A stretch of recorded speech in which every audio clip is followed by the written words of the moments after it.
excitement. And this is that push through. Learn this one from Tony Robbins, that they are the exact same feelings and thoughts that are going through your head, except for your view is one is a positive outcome and the other one is a negative outcome. Very, very, very good. And we did not talk about this, did we? Nope. We didn't talk about this before. Totally we didn't raw. talk about the beer that I'm drinking. So get this, because there I am in that total moment of excitement.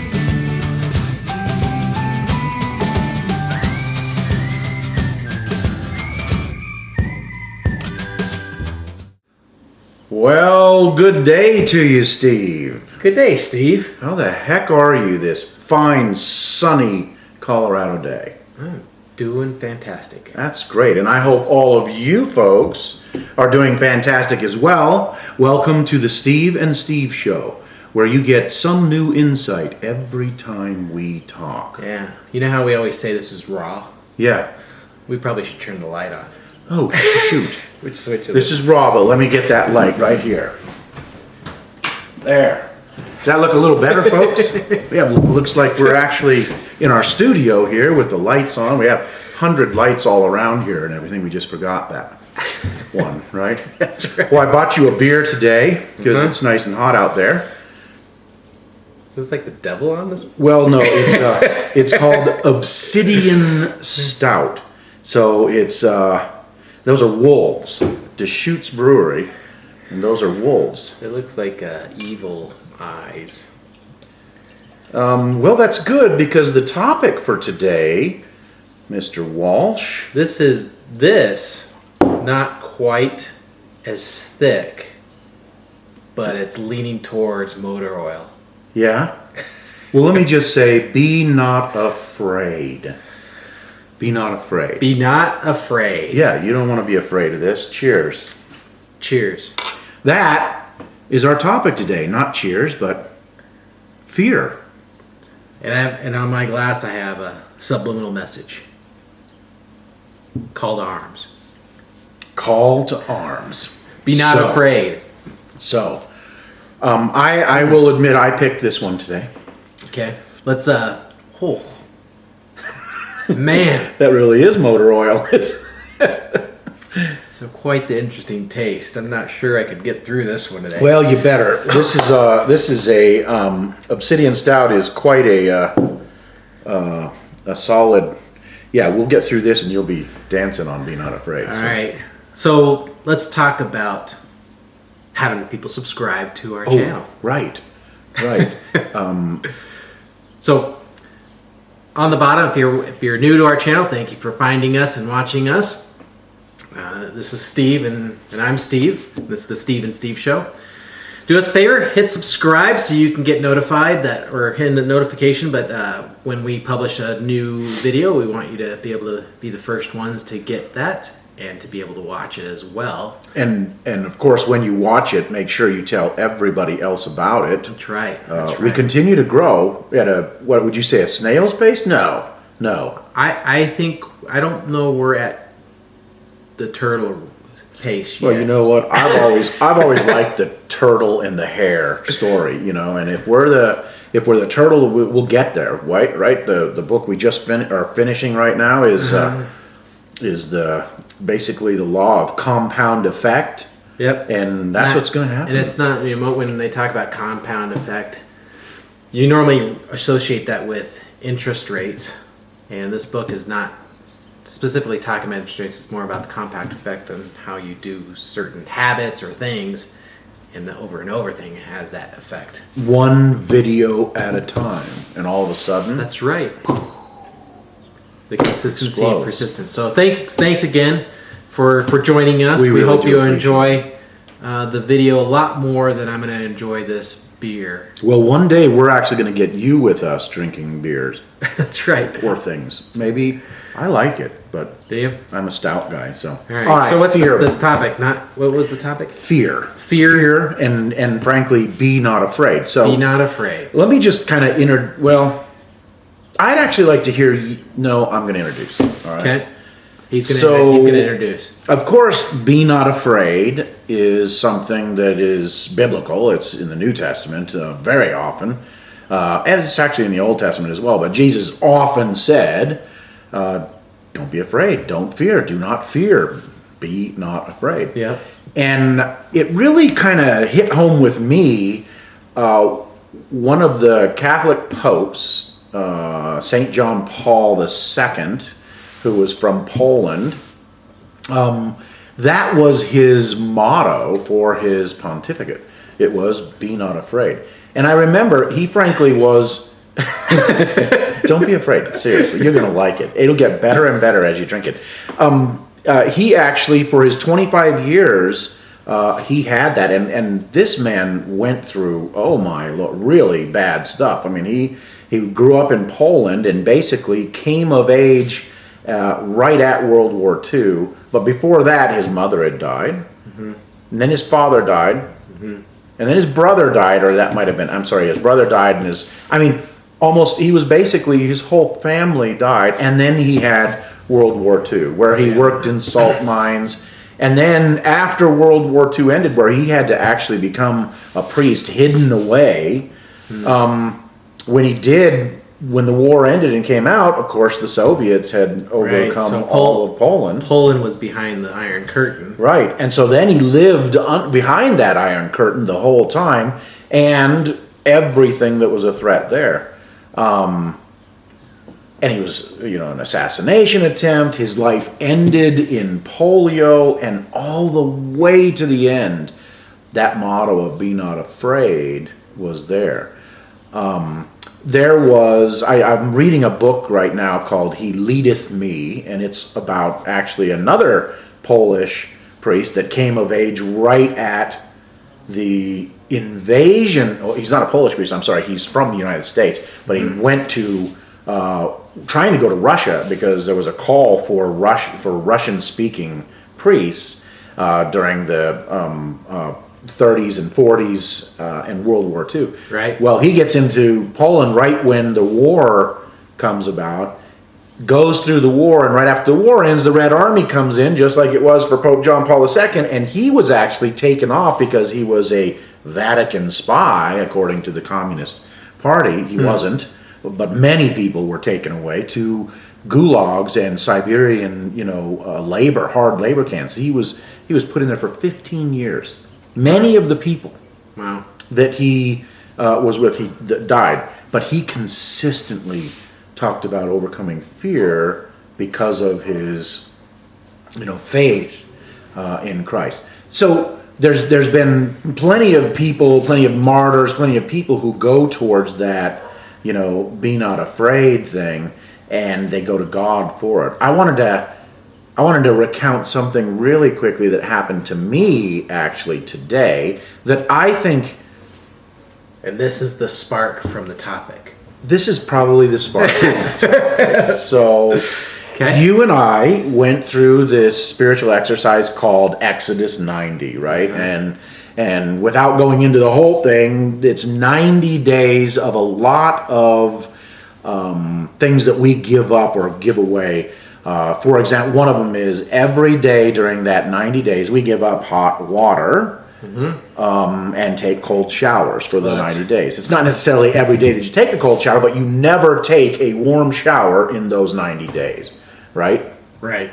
So after Exodus 90 ends, we actually did one, and it ended on, I was kind of doing a little bit where I'd go in and I'd after Exodus 90 ended, I'd go in and turn on the shower, and then I'd hop in right away and get the cold water for a period of time, but then it would turn hot on me, and it was just a, kind of a extend Exodus 90 a little bit, but not exactly. Then Easter comes along, and of course for the 50 days from Easter to Pentecost, we have absolutely no, it's feast days every single day. Mm-hmm. Well, it just so happens that today is also in that period of those 50 days.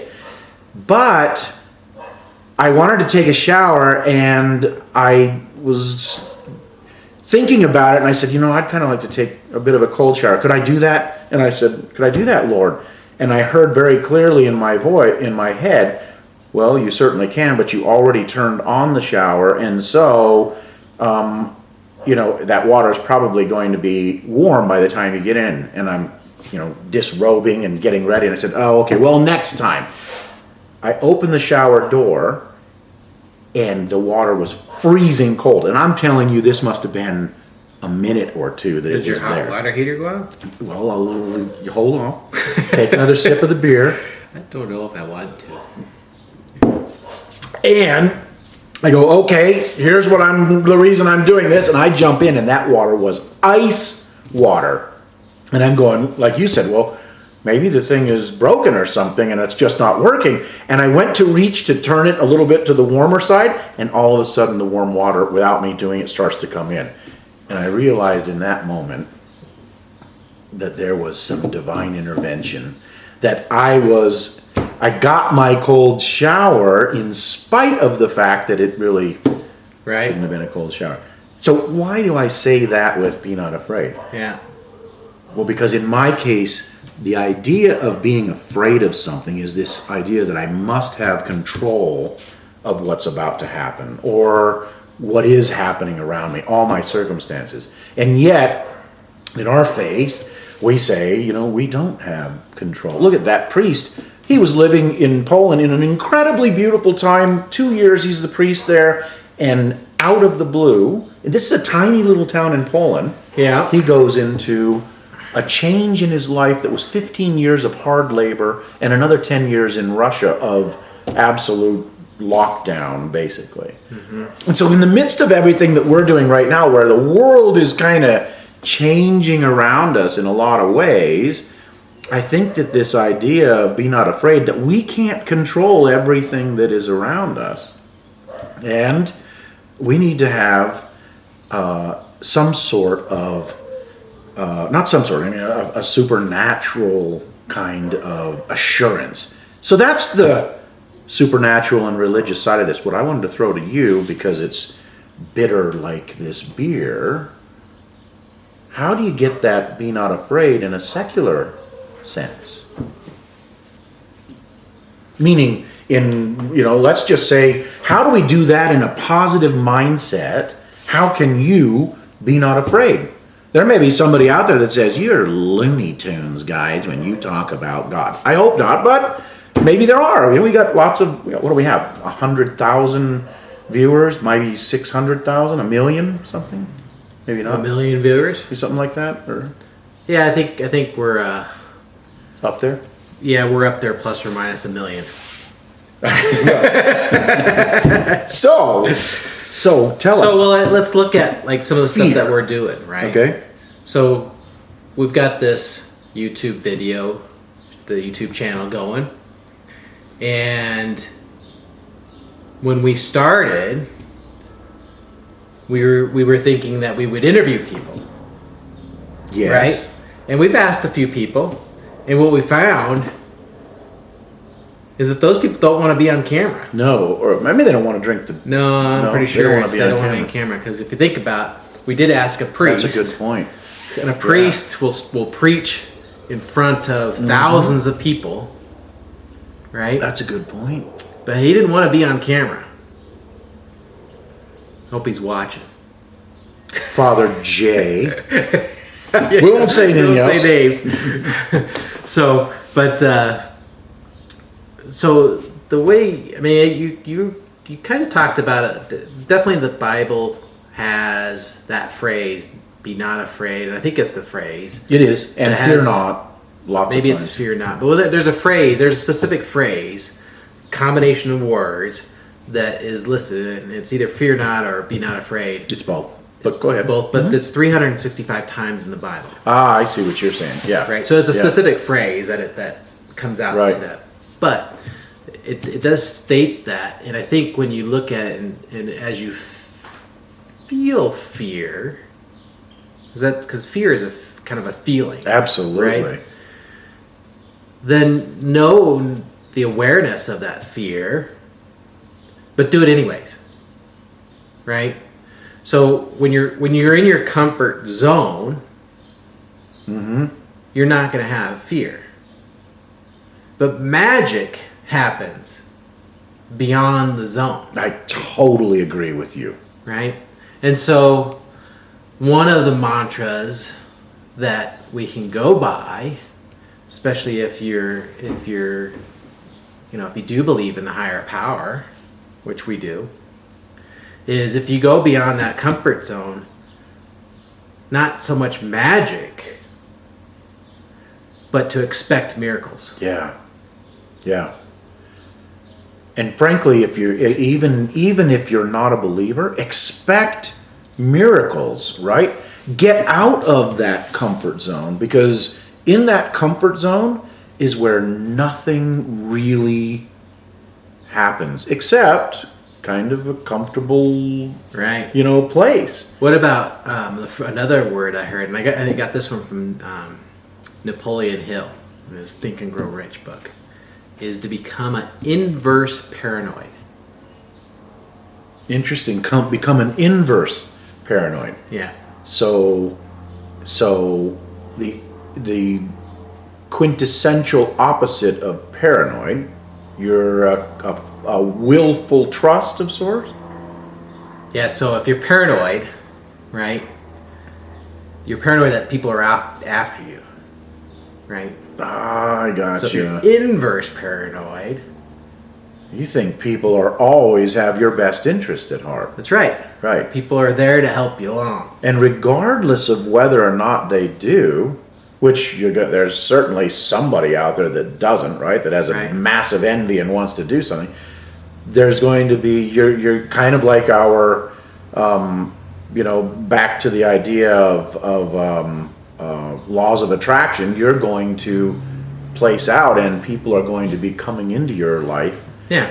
They're going to be that inverse. Yeah, so paranoid. if you believe in that there is a plan, God's plan, there's a reason you and I met. Mm-hmm. There's a reason I live in Colorado, right? And there's a reason why we're doing the YouTube channel. One step at a time. Right. We don't know the big picture of the No, plan. we don't. But we lean into it. Absolutely. Success principle. And Not afraid. And if there's a plan, then that means every person that you come in contact, there's a purpose why you came into contact with I them. love it. Absolutely Right? love it. It might be for you to be a friend at that point. You might be the student. You might be the teacher. It might be a stepping stone to something else, and you may never see that person again. They might be the connector. Right. Right. Right. So there's a large Oh yeah, I love range it. Yeah. of reasons why you come in contact with different people. Yeah. That if that's you believe in that plan, but then there is that sphere of magic and purpose and miracles. Right. Right. And I know and once you become aware, right? That's a huge thing, is becoming aware. Awareness is one of the top skills that anybody can develop. And let me ask you, Steve, can you really be super aware when you're totally, absolutely comfortable? Yeah, I think so. But you have Aware to, when you're comfortable? yeah. See, I think that the gazelle that's comfortable gets eaten by the lion. Well, but you're comparing us to animals. That's and we true. don't. So, Could be the deer. but I think if you're aware, the keenness to always be aware of your surroundings, aware of your feelings, aware of what's going on, right? Then you can recognize when a miracle just happened. Okay, so I guess what I agree with this, and I guess what I was saying is that awareness, I think, gets dumbed down when you're completely in your comfort zone. Maybe, I think if they're not aware and a lot of people are not aware. A lot of people just go through life and they believe they're getting bounced around. Oh, I got you. Okay, right? So they're not aware. But when you are in your zone, as in your genius zone, not your comfort zone. right? When you're in your genius zone or your spirit's zone, your soul's zone, Yeah. your soul's genius, whatever that term you want to use, and we've talked about that before as your why. When you're in that zone, a lot of times you're not necessarily aware of what's going on because you're so focused on just being in that zone. Okay, That part. I would give you that. I dig it. Now, let me ask you this. When you do become aware and the potential for a great deal of fear comes in, is that when you use your will, your faith to overcome that, to lean into it? Yep. All right, I got a story. I'm sorry. All right. I got another story. Well, And it actually is the epilogue in my book, but Trading on the House is the book. But here's the thing. So I ran into a guy. It's good stuff, man. This is good. I ran into since I was a little kid. I always loved airplanes. Always loved the idea of flying. You can relate. You were Air Force, Yeah. and I love the idea of someday flying. Right. Well, we got to the point where I could actually go and take private pilot lessons early on in the 90s somewhere.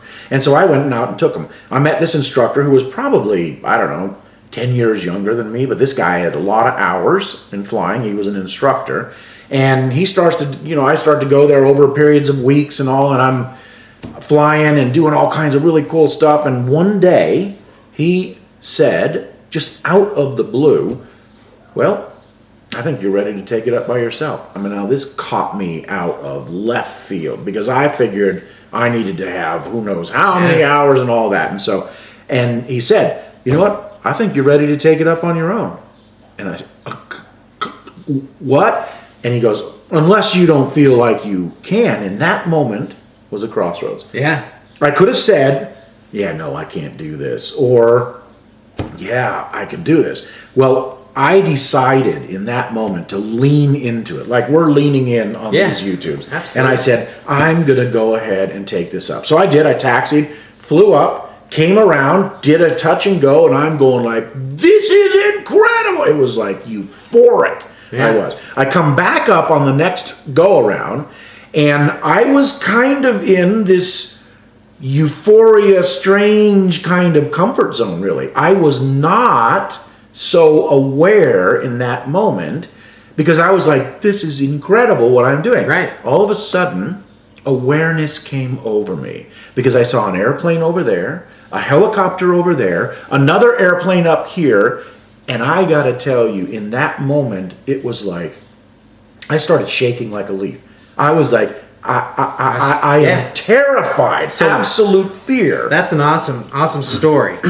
So when you think about that type of fear, what's going on with your body? I was trembling. I was shaking. I was sweating. My mind was going 1,000 miles a minute. Like I can't do this. I don't know what to do. Well, there's nobody else in this thing with me. All right. Yeah.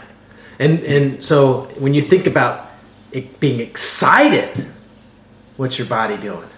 It's a similar experience, but it's a euphoric. It's your body shakes. It does shake. It's not like I'm sweating. I don't think I'm sweating.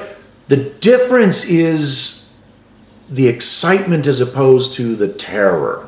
Right. Right? The fear. Well, you're thinking the fear part is the negative. The excitement is the positive. But your body does the exact same feelings. Yeah, no, you're right. Right? You're right. So that's one way you can help push through fear. Is instead of saying, I'm fearful, no, these are feelings of excitement. And this is a push through.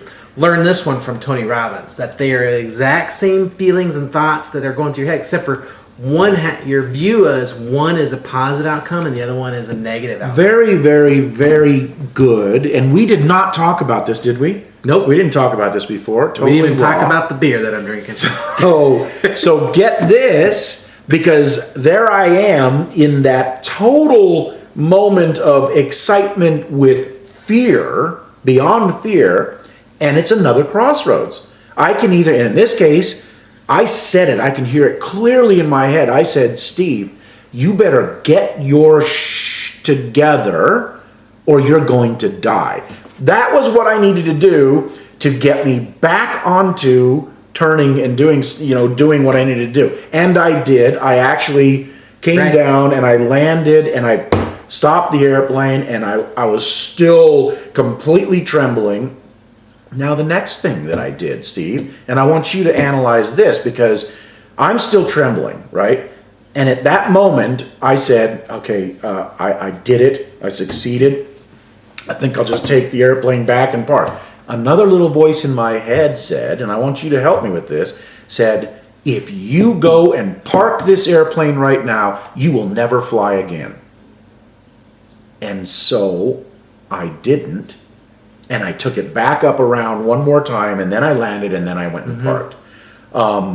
So isn't that another crossroads? Yeah, what happens is we do take those initial steps, right? And then it wasn't so bad the first time.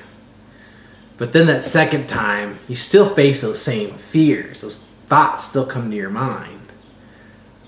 And you still have you can really have that same choice. Like, I'm not going to do it, or I am going to do it. Right. And if you do the not, then you build the muscle of quitting, or you build the muscle of pushing through. Right. Right. And the more times you push through, the easier it becomes, and then it becomes a second nature. Muscle just like, memory. Yeah, just like these videos, right? And this beer. I mean, frankly, I'm getting done. So one more story real quick, and then we got to wrap up because we're going kind of long. Okay, all right. But you guys don't mind us going a little longer, do you? So you've been helping me get into stock trading, and mostly on options. Okay. And so, we use the paper accounts, and paper is when you're using fake money and you're actually trading on real stocks with real events happening, right? Up and down. Up and down. When I first started the paper, that was fearful to do. Even though it was paper, it was fearful, right? I could tell. I was like, I don't want to lose. You were engaged. But I got muscles, right? But then we went to the real account. Even today, looking at some of the stocks today, so I'm 50-50 now, right? In real money is I've had a couple trades that I've won big, and I have a couple trades that didn't do so well, right? So I'm still young in that, but every time I look at stocks and want to push that button for the trade, the fear comes up, right? And so it's you got to choose, but it's that constant muscle build. Right. Of going after it. Just like these videos. Now, I've been doing videos for, live videos on Facebook. And YouTube is different because it's recorded. But live videos are really hard. And pushing those. Even now, when I think about doing a live video, right before I get that kind of butterflies in your stomach. Yeah, that's a healthy thing, though, right? That's a healthy thing that's recognizing that excitement, and now you have the choice to make the decision of, is this going to be succumb to the fear, or is this going to be overcome? Right. And take it to the next one step? of the things I always look at is if I have the fear, if I have those butterflies, then at least I know that I want the outcome to come out positive, right? If I didn't have that, then my care.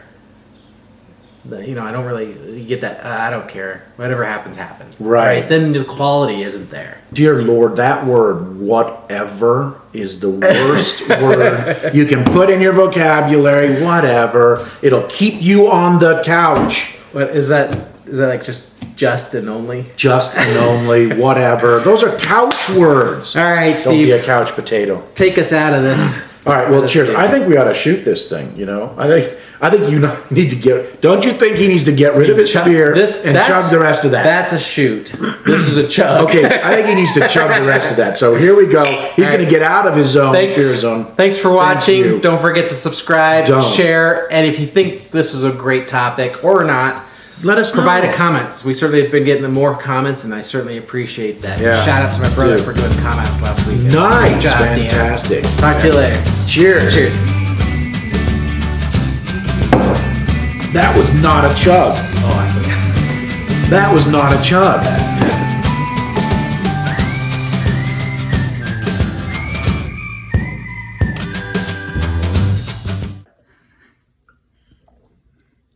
There. Oh, there it is. See? You thought he was afraid. He's not afraid. Look at that face.